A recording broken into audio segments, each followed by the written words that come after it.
Guys my new blog. म चाहिँ आज रोशन घर आएको अनि रोशन घर जाँदैछु गाइज, हेर्नुहोस् होला।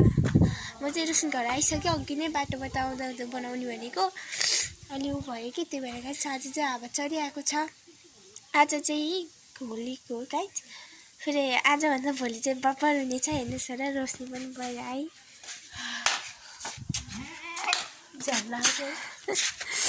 दर्शकलाई के भनिदिने हो गाइज को होली खेल्न चाहनुहुन्छ भोलि आउनु होला है हामीसँग खेल्न। भोलि हामीसँग यति बब्बर रमाइलो हुनेछ है। 1 गते हो गाइज र साथीहरू चाहिँ धेरै होइन, आइसा पनि झन्झनै गएको हो। त्यसैले हामी पनि आज पनि जाने भनेको थियो अनि फेरि आज अमृताको भोलि त झन् बिहानदेखि यति रमाइलो हुनेछ गाइज। यतितिरसम्म त झन् मुखै कालो हुन्छ। त्यो भ्लग चाहिँ आउने छ है गाइज। गाइज यहाँ चाहिँ नेटै नचल्ने रहेछ कि, नेट चल्छ कि भनेको उयो रोशना हालिदेऊ भनेको। मेरो नेटको पासवर्ड कालै देखायो तिमीलाई त। यता जाऊ त, यता बसेर त्यता होइन कि यता भित्र जाऊ भनेको त। कालै मलाई देख्छ झन् त्यहाँ त देखाएर। यो चाहिँ रोशनी घर हो गाइज अनि यहाँ चाहिँ रोशनीको आमा। राति आमा त यता नै भ्लग बनाएर आमाले हँसाइ गरेर आमाले तपाईँको त नि राति गाइज म चाहिँ आमाको झोलाबाट के लाउ भनेको त। आमाले त यो चाहिँ रोशनीको रुम नि गाइज, हेर्नुहोस् होला रोशनीको रुम। रोशनीको आमा बसेर हुने हो त। रोशनी चाहिँ म मिलाइदिनु भन्थेँ तर अलि हेर्नुहोस् होला रोशनीको घरमा जाला सबै कुरा रोशनीको। यो चाहिँ रुम गाइज र म चाहिँ आज हेरी रोशनी घर आएँ। रोशनी यहाँ न, ऊ पनि नेटी चलेन खै, देऊ म गरिदिन्छु। आमामा नेट त के हो मैले किन नचलायो नेट? चल्नु पर्ने त। चल राजेश बिका यही हो र राजेश बिका त। रमेश बिका कि राजेश बिका? रमेश हो।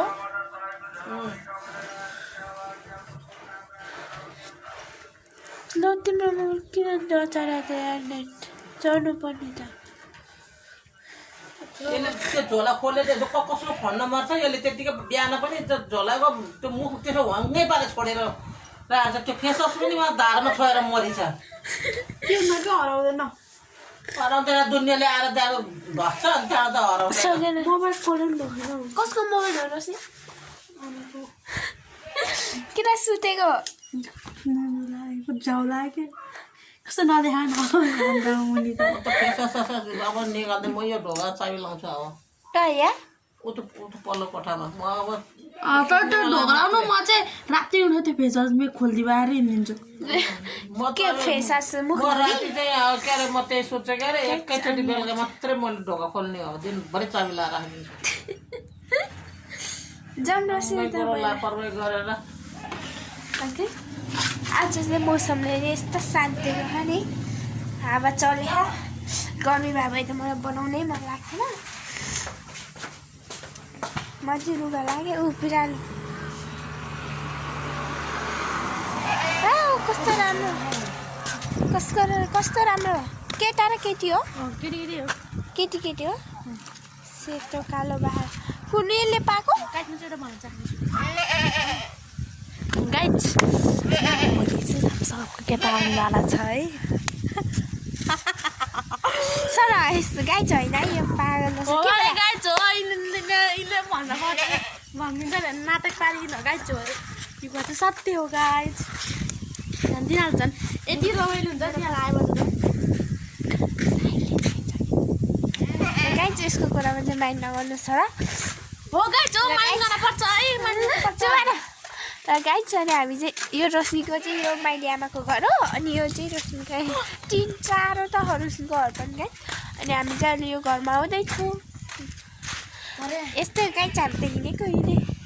आमाहरू चाहिँ जानु म भित्र पनि देखाइदिन्छु आउनु। चाबी लगाएकै चिया चाहिँ अनि हामी चिया चोर्छ अरे ढोकामा त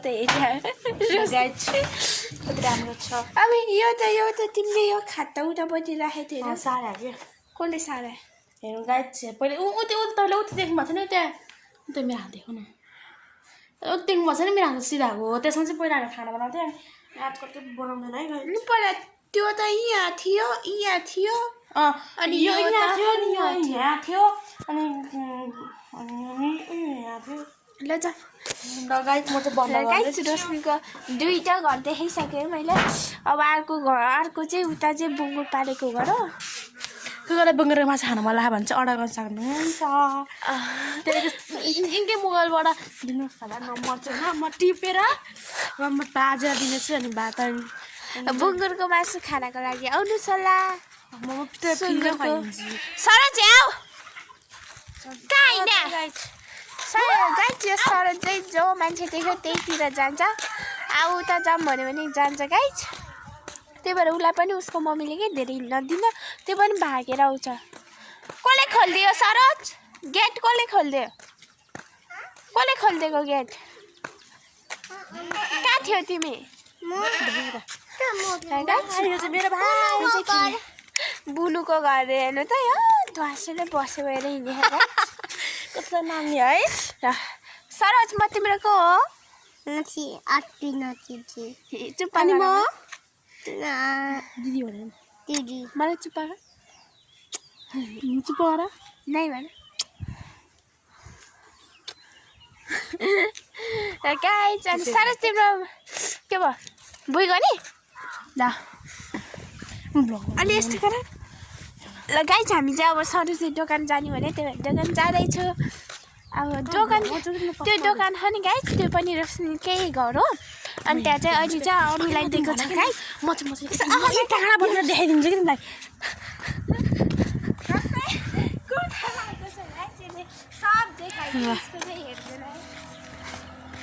गाइड चोट अटो आइरहेको छ अहिले गाइड अहिले भ्लगर मान्छे नै अहिले उड्छ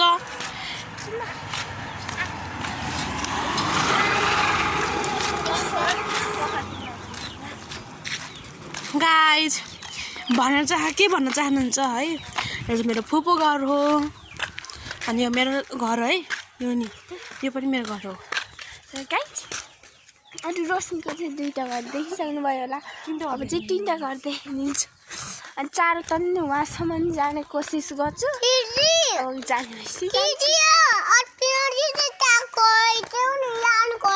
के खाने हो तिमी 10 रुपियाँ लिएर आहा के किन्ने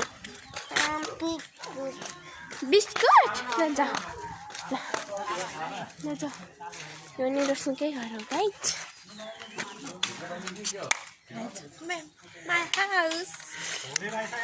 माई हाउस होइन यो चाहिँ रोशनीको घर हो गाइस अनि यहाँ चाहिँ चोता छ यहाँ चाहिँ चोता छ उता दोकान पनि छ अनि यहाँ चाहिँ चोता छ अनि उहाँ चाहिँ गणेश मन्दिर छ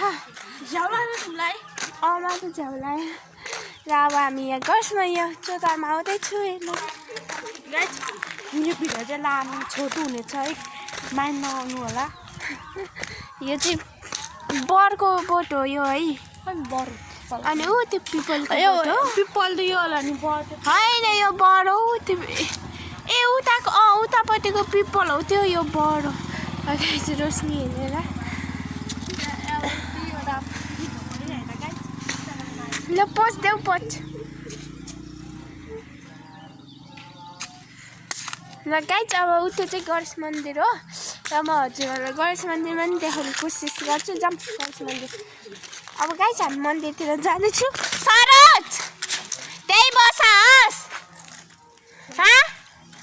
त्यहाँ चाहिँ तल हरे राम हरेको थियो भने त्यहाँ चाहिँ 1 वर्षसम्म हरे राम हरे कृष्ण दिन रात के 2 वर्षसम्म अरे नि त 2 वर्ष आउनुहोस् होला हजुरहरू पनि हरे राम भन्नको लागि र यो चाहिँ साक्षीको घर हो र हामी चाहिँ गाइस हेर्नु न 2 वर्ष मैले मिस्टेक गरेर चेक गर्छ 2 वर्षसम्म रहेछ होइन अनि यो चाहिँ हामी चाहिँ पहिलोचोटि जाँदाखेरि माइक समात्दा नि कति उस हुने के गाई छु माइक समात्न पनि कस्तो लाज लाग्ने क्या अनि पछि समात्दै नि एउटा बाटो कस्तो राम्रो हुन्थ्यो अनि त्यहाँ कण्ठ भयो कि गाई हरे राम भने चाहिँ गाई छ माइकमा हो माइकमा हो गाई छ हरे राम भने चाहिँ त्यही भएर हामी माइकमै गर्छ फेरि माइकमा फेरि स्वरै राम्रो आउन कि सबै यहाँको चाहिँ हरे राम भनेको चाहिँ सबतिर सुन्दर रहेछ अनि स्वरले राम्रै दिन्न त्यही पनि